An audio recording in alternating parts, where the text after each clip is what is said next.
Happy Tuesday. I have a lot of data for your weekly update for the week of September 6th through the 13th. We had 78 new listings this last week.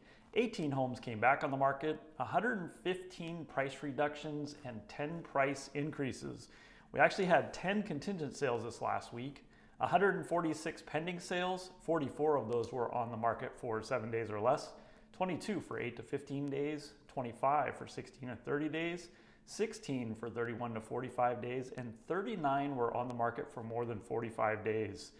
91 closed sales this last week, 31 of those were on the market for 7 days or less, 13 for 8 to 15 days, 22 for 16 to 30 days, 13 for 31 to 45 days, and 12 were on the market for more than 45 days.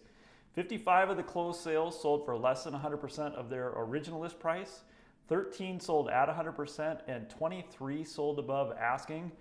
Our average this week for the sale price versus the original list price was 96.98%, and our average for the sale price versus the list price at the time of sale was 99.67%. So that's almost a 3% gap between those two numbers. That's kind of the biggest that we've seen. We lost a little bit of inventory. We're at 601 homes, 638 including condos. We did have fewer new listings, certainly than I anticipated. There were 11 new listings over $1 million, 11 pending sales over $1 million, and 16 closed sales. Most active price range for pending sales was the 400 to 500 range, and 450 to 550 for closed sales. So where do we stand compared to 2021? This week last year, we were at 353 homes, 385 including condos, so we're at 166% of the inventory.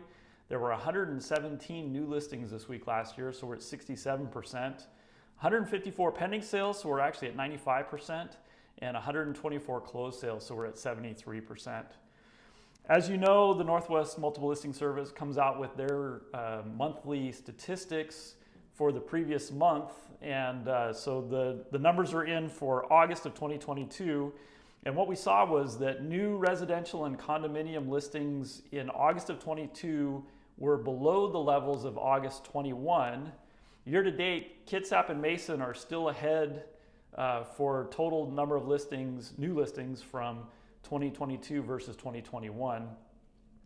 Closed residential and condo sales for August 22 were also behind those of August of 21, and now all of the counties are behind year to date. If you remember, Kitsap was still ahead in the month of July, and now Kitsap has also fallen behind. So our sales in year to date 22 versus 21 are slightly behind where we were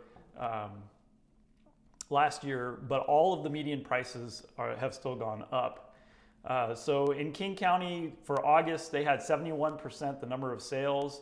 They're 80% year to date, and their median price is 110.3% of what it was in 2021. Their median price actually dipped in July, from July, and that happened last year as well. So all that means is that the sales that took place, there were more sales at a slightly lower sale price than the previous month. So Snohomish County, August, they're at 66% of where they were in 21. Year to date, they're at 84%, and their median price is 117.2% of what it was in 21. Pierce County had 75% the number of sales in August for 22 versus 21. Year to date, they're at 88%, and their median price is 112.9% of what it was in 21. Mason County, August, 85%. Year to date, 93%, and they're at 111.9%. Here in Kitsap, we had 84% the number of sales August of this year versus last year, 461 versus 550. Year to date, though, we're at 98%. So we had 3,170 sales year to date versus 3,238. So remember, 21 was a banner year, and we're at 98% of that through August. So that's pretty incredible. Our median price is up 114.4%.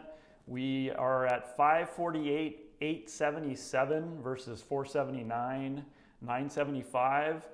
That's for residential and condo. If you take only residential, we're at $550. That's the number that you're going to hear in the media versus $485 in 2021. So we're at 113.4%.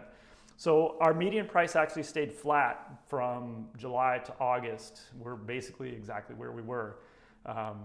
However, the days on market, August of 22, were averaging 22 days on the market versus 14 days in 2021. So we are seeing those elongated market times compared to what we saw in 2021. So there you have it. Like I said, a lot of data. And as always, if you have any questions, please feel free to reach out. That's why we're here. Have a great week. We'll see you soon.